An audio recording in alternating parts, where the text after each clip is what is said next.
PFI unit का जो chief है उसकी गिरफ्तारी हुई है। किशनगंज से ये गिरफ्तारी की गई है। तो देखिए लगातार पिछले कई दिनों से इस पीएफआई पर शिकंजा जो है वो कसा जा रहा है और इन सबके बीच बड़ी जो सफलता है वो हाथ लगी है, जहां ये चीफ यूनिट की गिरफ्तारी हो चुकी है।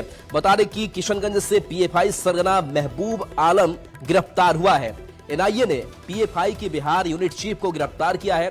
फुलवारी शरीफ आपराधिक साजिश केस में यह गिरफ्तारी हुई है। महबूब आलम देश विरोधी गतिविधियों में शामिल था, तो बड़ी कामयाबी एनआईए को मिली है, जहां पीएफआई के बिहार यूनिट चीफ महबूब आलम गिरफ्तार हो चुका है। नरेंद्र मोदी 15 सितंबर यानी कल पूर्णिया आ रहे हैं और उसके पहले एनआईए ने एक बड़ी कार्रवाई की है। एनआईए ने पीएफआई के बिहार के प्रमुख, जो पिछले कई दिनों से किशनगंज में छिप कर रह रहा था, महबूब आलम उर्फ महमूद नदवी को गिरफ्तार कर लिया है। ठीक एक दिन पहले जो राष्ट्रीय जांच एजेंसी है उसने पॉपुलर फ्रंट ऑफ इंडिया यानी पीएफआई चीफ को गिरफ्तार किया है और जो जानकारी मिली है 2022 फुलवारी शरीफ आपराधिक साजिश मामले को लेकर जो चार्जशीट दायर की गई थी उसमें महबूब आलम को 19वां आरोपी बनाया गया था।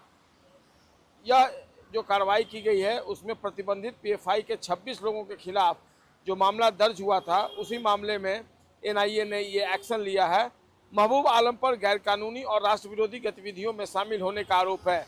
महबूब कटिहार जिले के बंसीवाड़ी रामपुर हसनगंज का रहने वाला है। वो पिछले 3 सालों से फरार चल रहा था। एनआईए और अन्य सुरक्षा एजेंसियां पिछले कई सालों से उसकी तलाश में थी। फिलहाल एनआईए उससे पूछताछ कर रही है।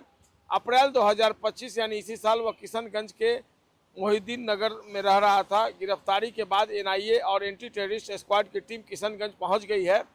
वह हलीम चौक स्थित फातिमा गर्ल्स स्कूल में शिक्षक था।